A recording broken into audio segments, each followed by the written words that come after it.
ഏറ്റവും ചെറുത് ഏതെന്നാണ് ചോദ്യം. അതായത് 0.5 × 5 5 5 കൂടെ ഗുണിച്ചുകൂടെ എഴുതുക. അത് പോയിന്റ് വലത്തുനിന്ന് ഇടത്തോട്ട് ഒരു സ്ഥാനം, ദശാംശം കഴിഞ്ഞ് ഒരു സ്ഥാനമോ വേണ്ട. 2.5 25/100 എന്ന് പറഞ്ഞാൽ 25 2 സ്ഥാനം ഇടത്തോട്ട് മാറ്റി കുത്തിടും. 1 2 0.25.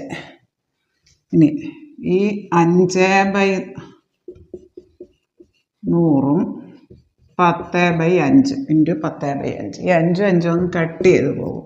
ഇനി 10/100 10/100 എന്ന് പറഞ്ഞാൽ 2 സ്ഥാനം ഇടത്തോട്ട് മാറ്റി കുത്തിട്ടാൽ മതി. 10 എഴുതിയിട്ട് 0.10. ഇത് 5 × 5 25. ഇവിടെ 10,000 ആയതുകൊണ്ട് 4 സ്ഥാനം ഇടത്തോട്ട് മാറ്റി കുത്തിടണം. 1 2 ഇവിടെ 2 ഉള്ളൂ, 2 0 കൂടെ കൊടുത്തു.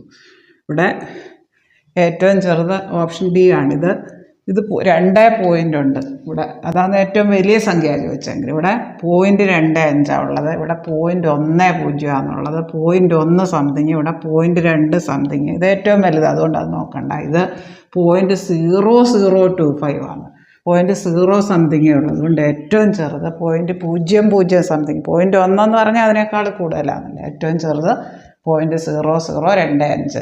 ഇവിടെ 2.5 ഉണ്ട്, അത് ഹോൾ നമ്പർ, അത് ഏറ്റവും വലുത്. ഇവിടെ 0.25 ഉണ്ട്, 0.10 0.0025. അതിലേതാ ചെറുതെന്ന് നോക്കിയാൽ ഇവിടെ 0.1 സംതിങ് ഉണ്ട്, ഇവിടെ 0.0 സംതിങ് ആണ്. അപ്പോൾ അതുകൊണ്ട് ഇതാണ് ഏറ്റവും ചെറുത്. ഇനി ഇവിടെ 0.00015 ഏതുകൊണ്ട് ഹരിച്ചാലാണ് 15 കിട്ടുക? ക്രോസ് മൾട്ടിപ്ലൈ ചെയ്തിങ്ങ് എഴുതാം. അതായത് ഇനിയും താഴെ മുകളിൽ ഇവിടെ 5 സ്ഥാനമുണ്ട്, ഇവിടെ 5 സ്ഥാനമുണ്ട്. അപ്പോൾ നമുക്ക് എന്ത് ചെയ്താൽ മതി? ഇവിടെ ഇത് കഴിഞ്ഞിട്ട് എത്ര സ്ഥാനമുണ്ടോ അത് താഴെ മുകളിലും മൾട്ടിപ്ലൈ ചെയ്യുക. അതായത് അപ്പോൾ അതിൻ്റെ പോയിന്റ് അങ്ങ് പോകും. 5 1,00,000 കൊണ്ട് മൾട്ടിപ്ലൈ ചെയ്യുക. അതിൻ്റെ പോയിന്റ് അങ്ങ് പോകാൻ വേണ്ടി 15 × 1,00,000. അപ്പോൾ നമുക്ക് മുകളിലത്തതിൻ്റെ പോയിന്റ് അങ്ങ് പോയി. 15/15 × 1,00,000. ഈ 15 1/1,00,000 ആണ്. ഓപ്ഷൻ എ ആണ് ഉത്തരം. ഹരിച്ചാൽ അറിയാത്തതുകൊണ്ട് എക്സ് വന്നിട്ട് എക്സ് കൊണ്ട് ഹരിച്ചാൽ 15 കിട്ടും. ഇതിന് ക്രോസിന് ഇങ്ങോട്ട് എടുക്കാം.